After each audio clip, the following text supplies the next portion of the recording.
Pokemon TCG Pocket is out in New Zealand. But it's okay, because with the power of my very magical portal to New Zealand, us Pokemon fans from the rest of the world can join in on the fun too. And after looking at the cards from Pokemon TCG Pocket's inaugural set, Genetic Apex, I found some Easter eggs in the artwork that I think you will find pretty cool too. So these are my top 10 facts about the new TCG. But before we get started, a quick reminder to hit the subscribe button and like the video. And if you're a fan of Kanto Pokemon like the one in this set, keep an eye on my channel. I have some merch that I'm sure you'll find interesting dropping soon. And a quick thanks to my friends Chloe, Josh, and of course my partner Toby for helping me make this video. Now, onto the cards.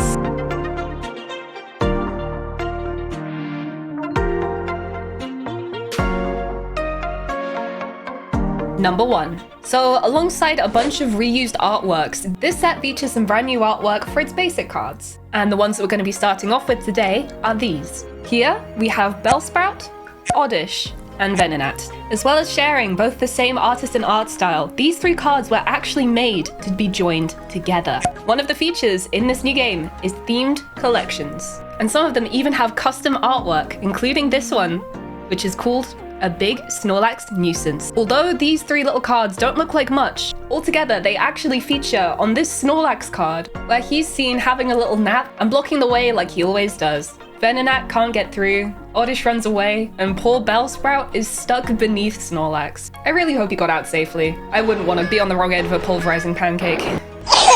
Number 2. Although this Kangaskhan might look just like all of the other little cards in the set, it actually is a lot more special than you might think. This is not the first time that this card's artwork has been used. Released in May 1998, only in Japan, this card could be won in the Parent-Child Mega Battle Tournament, and it was given to teams of families that achieved a certain number of wins. And due to its age, the Family Event Trophy Kangaskhan is actually worth quite a lot of money. So much money, in fact, that it actually rates within the top 10 most expensive Pokemon cards of all time. Yeah.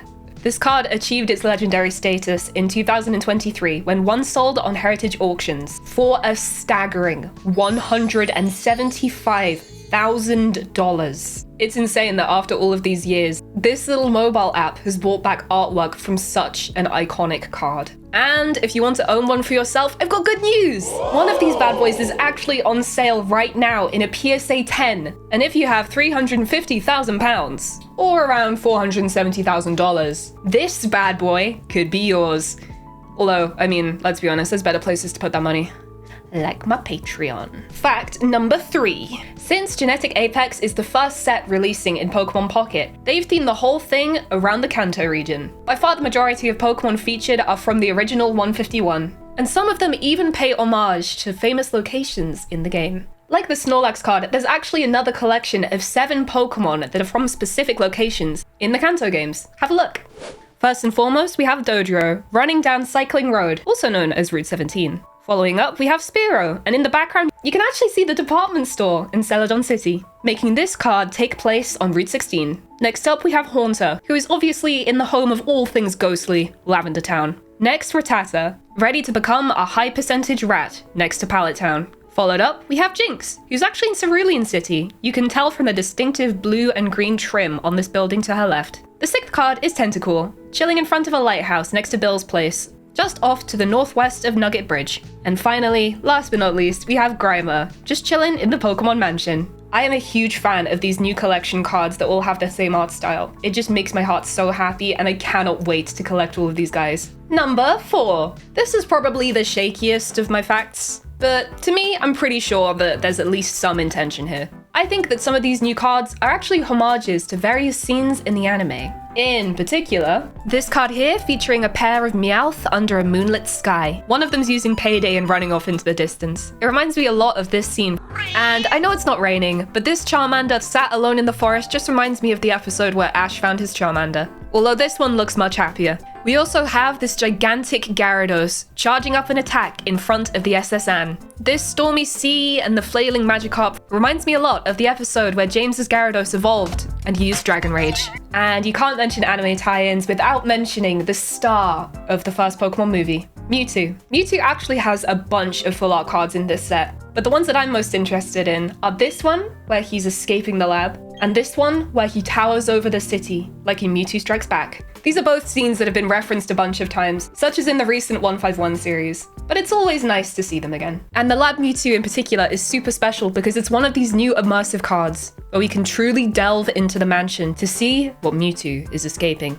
Number 5. Going back to the themed collections, we actually have another one. And this one's not the first time we've had a duo like this. Electabuzz and Magmar have been beefing for generations. Ever since they were first made in '96, they've been enemies. Perfect foes for one another. And whether it be in Pokemon Go, where you could find them with their opposing counterpart's signature move, or in various other sets of the TCG, sharing the same artwork, the legendary fight between Magmar and Electabuzz will never cease. But I believe there is actually another. While Electabuzz and Magmar have their own themed collection, there are 2 more cards that I believe are secretly a pair. Both drawn by the same artist. Here we have Alakazam and Machamp. Both of these Pokemon are notable in their debut generation for being 3-stage lines that required you to do a trade to get the final evolution. In these artworks, we see Alakazam reaching towards the screen, purple and pink energy clustered around its fingertips, as well as its signature pair of spoons. And in the other image, we have Machamp, who, in his backhand, if you'll notice, is holding a big-ass rock.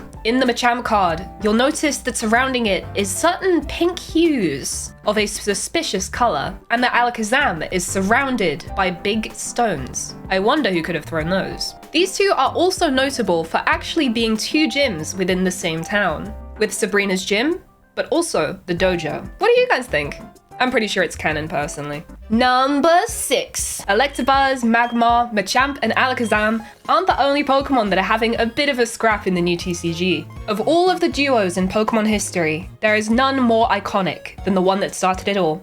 Pokemon Red and Pokemon Green. Throughout the years, there have been multiple cards featuring Charizard specifically, fighting its Grass-type counterpart in Venusaur. And TCG Pocket is no different. This full art Charizard features an art style that is strangely reminiscent of other Charizard rares before it. In the background, we see a herd of Tauros, and the whole thing is framed by a sneaky Gyarados coming around the side and into the back. But this card has a secret. Using the power of smartphone magic, we can delve into this card to see that Charizard and Venusaur are next to each other, but they're not fighting. They're on the same team, and they're fighting the true villain all along, that is Blastoise. These extended art cards are super cool, and I cannot wait to see more of them once Pokemon TCG Pocket really starts getting going. Ever since the release of this Pokemon art collection book for the 20th anniversary, Charizard and Venusaur have been duking it out in Pokemon artwork. Notably also appearing in this Alt Art V card from Brilliant Stars in Sword and Shield, as well as this promo, where Charizard's just trying to have a little nap, but Venusaur is getting ready to fight in the background. It's good to know that sometimes the greatest of enemies can prove to be the greatest of allies. Number 7. We have a couple of cute little Easter eggs in the background of some of our water-based cards. One of the more obvious is this Pikachu here, surfing in the background of this Lapras card. But there is one other that I thought was just a little bit more interesting. You can really tell that the artists who made this collection had a true passion for this franchise, especially when you look at a card like this gorgeous Dragonite full art. Now, you might be saying, Phoebe, that's just a Dragonite card. Of course it's pretty. Dragonite's pretty. Which you're right, Dragonite is pretty. However, there's actually something in the background that I think is really, really cool. If you'll notice, on this leftmost ship, the masthead is actually not entirely normal. It's actually shaped like a Dragonite. Now, why is this cool, you ask? I'll tell you. It's because this little masthead is only mentioned one whole time, but it is in fact a Dragonite Pokédex entry. Specifically the Pokédex entry for Pokemon Shield. This entry states, this Pokemon is known as the Sea Incarnate. Figureheads that resemble Dragonite decorate the bows of many ships. That is one of the most obscure bits of Pokédex knowledge I've ever seen. For a Pokemon that's existed literally since the game was created, to only feature in one Pokédex entry in the entire franchise, and this artist chose to feature it. I just think that's pretty cool. Shout out to you, card artists. You're neat.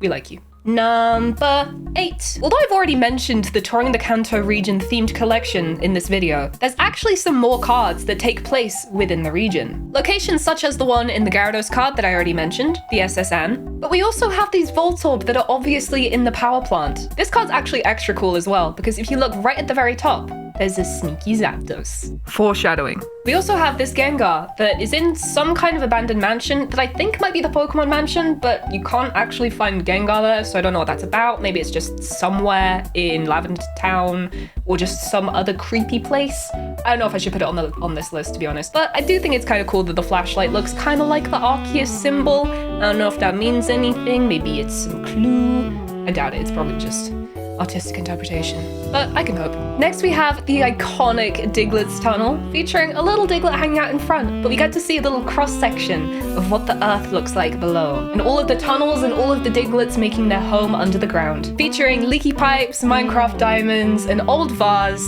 and even a forgotten pickaxe. Obviously, on top of that, we also have the sleeping Snorlax, who is with his friends taking a nap on Route 12. But the bit that I think is most interesting is that all three of the legendary birds seem to be hanging out in the locations that they can be found in the games. We have Zapdos, which like the Voltorb, is in the power plant, soaring above the route below and terrifying this poor Ekans and Spearow. And then we have Articuno, just chilling in a hailstorm in front of the Seafoam Islands, next to the Seadra and this poor little Krabby. And finally, we have the least obvious of the three, Moltres soaring above somewhere. Now, of course, this could just be the Indigo League. I mean, we have the Machoke line down below, and the sky is literally indigo. But there's actually another location that I think this could be. And that brings me on to number 9. If I'm honest, I don't think this is the Indigo League.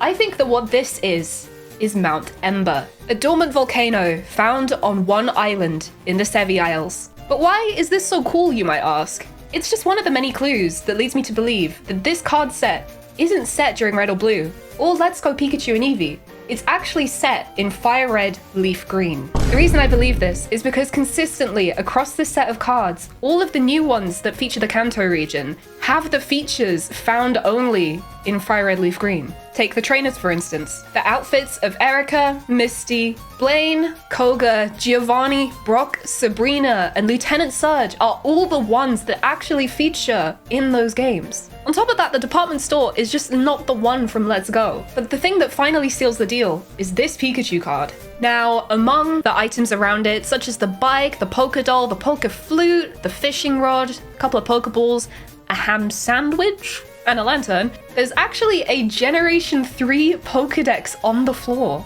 that is, of course, specific to Firered and Leafgreen. I don't know why they chose these games specifically to base Pokemon Pocket off of, but it's really nice to see these designs again, after so many years. I fully expected that for a region based off of Kanto, they'd go to the original designs, or to the newer, fresher Let's Go ones, but instead, they picked the middle child.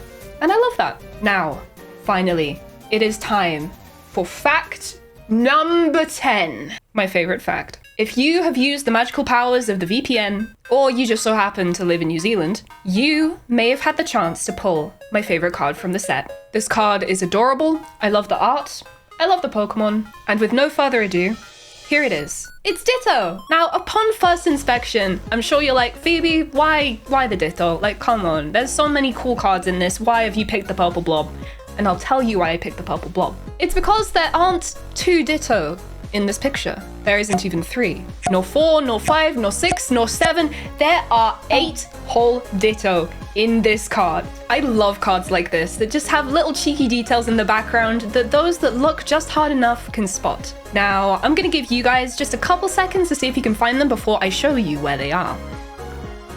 Time's up. There's these 2 in the middle, this little pumpkin-looking leaf thing on the left, this red leaf thing on the right, this rock, this other leaf, this Caterpie, and finally, the sneakiest of them all, this bit of tree. I love Ditto so much. He's such a good little guy. Maybe it's just because I like purple, maybe it's just because I like his lore, or maybe it's just because I love the way he looks at me. This Ditto card and those released around it in the new set make my heart so happy, and I cannot wait to see the future of this game. If you like the Pokemon TCG and want to see more stuff about the art, I recently made some videos about some controversy that happened in the illustration contest this year. So click the link up here if you want to watch them. Alternatively, you could join the Patreon and become part of the Pokerap. Hit it, little Phoebe. You helped me be the best I ever was to pay my rent. Yeah, that's my cause. Lucas Gates, Edward White, EX Happy Face, PSA Pimp, Borgo169 Men Code, the Tea Maker. Thank 'em, gotta thank 'em all. Gotta thank 'em all. Patreon. STH, Zachary Green, DJ Coleo3, Brent Kearney, Ryan McBee, J Matagama D. Gotta thank 'em all, gotta thank 'em all. Gotta thank 'em all, gotta thank 'em all. Gotta thank 'em all, Patreon. Control Alt Me, EX Happy Face, Heavy Metal Mew, Rachelin, Immortal Absol, Brandon Hamper, Lord Fellington.